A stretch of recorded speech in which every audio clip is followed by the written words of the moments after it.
Hello, hi, and welcome back to our first episode now of the How to Build a Tech Startup in South Africa series. So, something I forgot to mention is if you have any questions or comments or you want me to cover anything specifically, just leave it in the comments below and then I'll answer it in the next videos.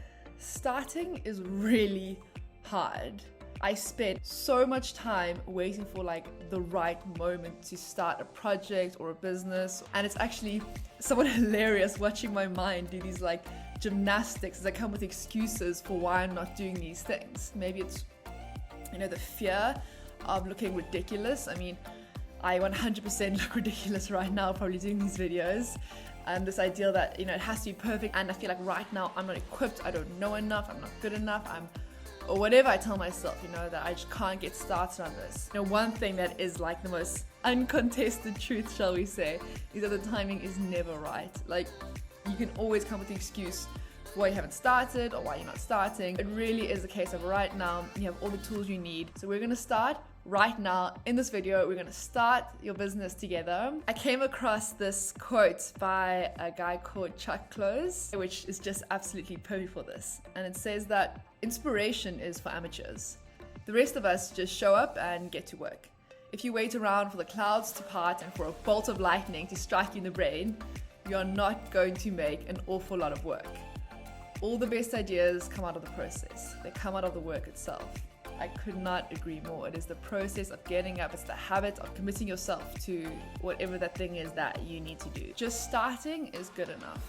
That's half the battle done, really. I mean, I think once you get over this first step, the step one, that is half the battle. Once you believe, I'm ready to do this, as ill-equipped as whatever excuse you want to make up, it exists. I'm sure it does exist, but once you kind of gotten over that and you believe that today is the right day to start, right now is the right time to start, half the battle is done. What's important is that you can't wait around for someone else to give you permission, oh, okay, now you can start your business. It really is a matter of just having the audacity to believe that, I can do this, I am completely equipped and I'm the best person for the job.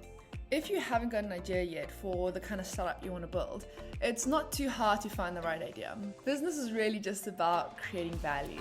That's it. You create value, and if you create enough value and someone, that value adds, value to someone else's life, and that they'll do a value exchange with you, in the form of money, they'll pay you for whatever it is you've created, you have a business. A good way to kind of start thinking about ideas is you want to be an expert in the thing you're building. You can always become an expert. The internet's an incredible tool. You can speak to people in the space, you can go to internships, you can do work shadow, you can just reach out to people, DM them on LinkedIn, DM them on Twitter, and you can just find people and learn about their place. But the best place to start is something in your direct sphere of interest. In your life, you've been experiencing it, you're an expert in this because you're living that reality every single day. So now think about in your life, what really frustrates you? What is a task or something that you just can't stand doing, you absolutely dread it? And if someone said, they'll fix this thing for you, how much would you pay them to fix that? And that's essentially your business. So if it's something in your life that you're dealing with, you're an expert in it, you're your target client. So you're the kind of person, that's dealing with this issue that another person like you would pay for that to be fixed.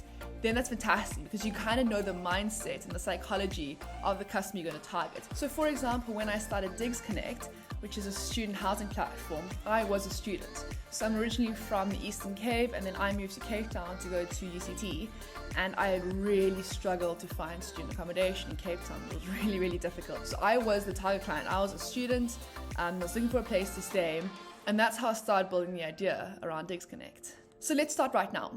Personally, I'm a very visual person, and I think most people are visual people. It's much easier when it's down than to have it in your head. So let's grab a pen, some paper. If you haven't got a pen and paper, use your cell phone, use your laptop, write on your desk, write on your forehead, write on your cat's forehead.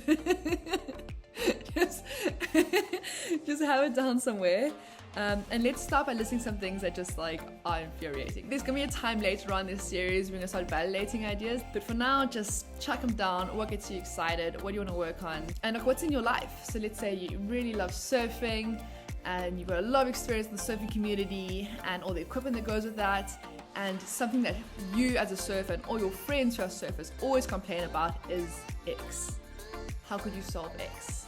So let's take some time now and just jot down 5 to 10 ideas of things in your life that you just think would be so much better if there's a solution for it. A tip to help here is just like, don't be put off by the first ideas that come out there. Ideating is kind of like turning on a tap, like a tap you haven't turned on in a really long time. And when you turn it on, just like mud and gunk and silt comes out the tap. But the more you let it flow out, eventually the water will run clear.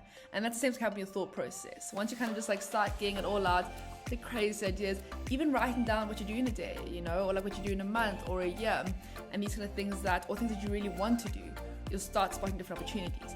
Another thing is thinking about your community, so like your city, your neighborhood, or your country. What are things that a lot of people are dealing with, even huge issues. And even just helping by 1%, that's still 1% of progress that wasn't there before, and that's amazing. Don't be put off by the idea of competition.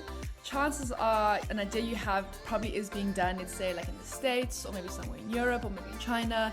But that doesn't necessarily mean that your idea isn't valid. There's probably a market opportunity for you here in South Africa or across the rest of the continent. And often if there are competitors overseas, it's a really good opportunity because first it validates that the business idea works, and second that you can kind of learn a lot from them. You know, going on their platform, seeing the mistakes they made.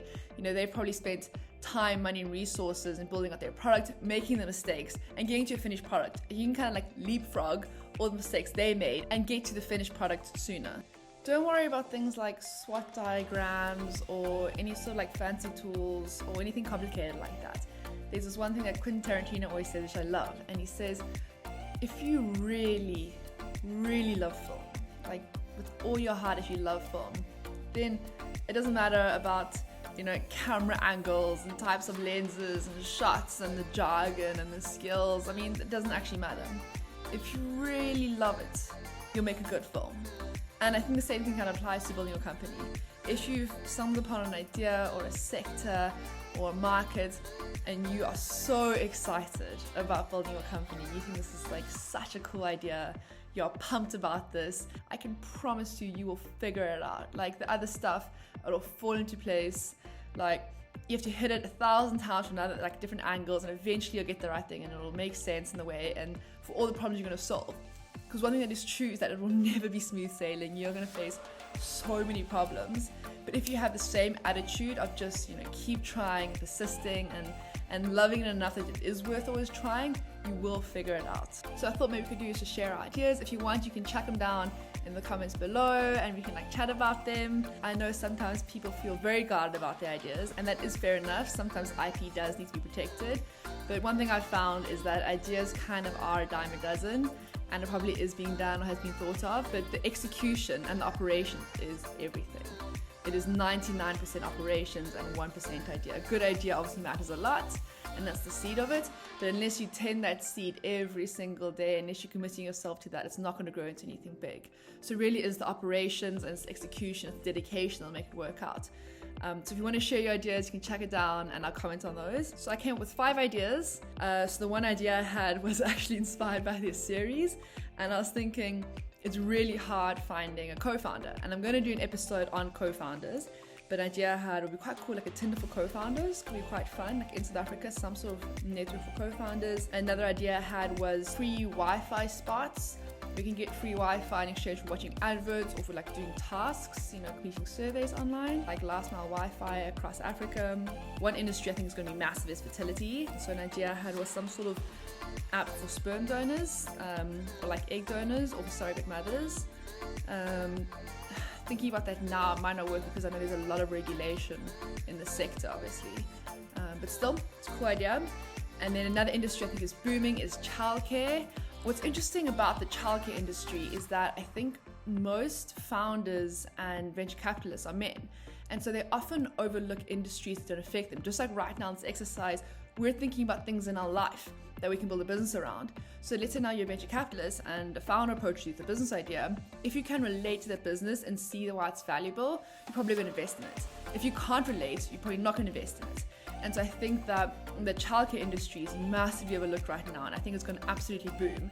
So an idea I had around the childcare app is of childcare, but in people's houses. So like 5 to 10, like, you know, small children, let's say like toddlers, and it's within the community, so the children aren't alone, they're socializing with other small children. It's in people's houses, kind of like a live club type vibe, but in houses for childcare. The last idea I had was that I think access to sanitary pads is a huge issue in South Africa and across West Africa. There's some sort of device or machine where it could make sanitary pads out of recycled clothing. So as not like clothing waste, it just ends up in landfills or in trash. Use that to make recyclable sanitary pads. So there it is. We've started. Oh my gosh. Not nearly as scary or overwhelming or daunting as we thought. We have some ideas out there. It's so exciting. It's on paper. Now, if like me, you are so pumped about this, you're like, oh my gosh, this is so cool. You're going to get onto Google. You're going to start Googling different ideas. You're going to come across companies that might have done this. Don't be discouraged by that. It's not time to kind of like worry about that yet. We're going to get into our second video where we talk about validating the idea, and if there's enough margin in that, it's worth pursuing. But right now, just being pumped about that, you've taken the first step. We have some ideas. We are getting started. This is so exciting. Maybe it's even time now to start setting aside a special space for this. So getting a notebook just to work on this idea, saved folder on your browser, just to start collecting resources and thoughts about this idea. And I like having a notebook especially for this because, you know, when you get those ideas, when you're making dinner or, you know, you're lying in bed or you're just kind of like out at a coffee shop, you can jot it down all in the same place so you don't lose track of that. And we're done. Well done everyone for getting started. In the next video, we're going to go through how to validate these ideas. We're going to go through different business models and metrics and what to track and kind of set the strategy. It all kind of starts from, you know, setting the direction for your ship. And that's what we're going to do. Have a wonderful rest of your weekend. Have an awesome kick-ass week. I'm so pumped. And I'll see you next Sunday.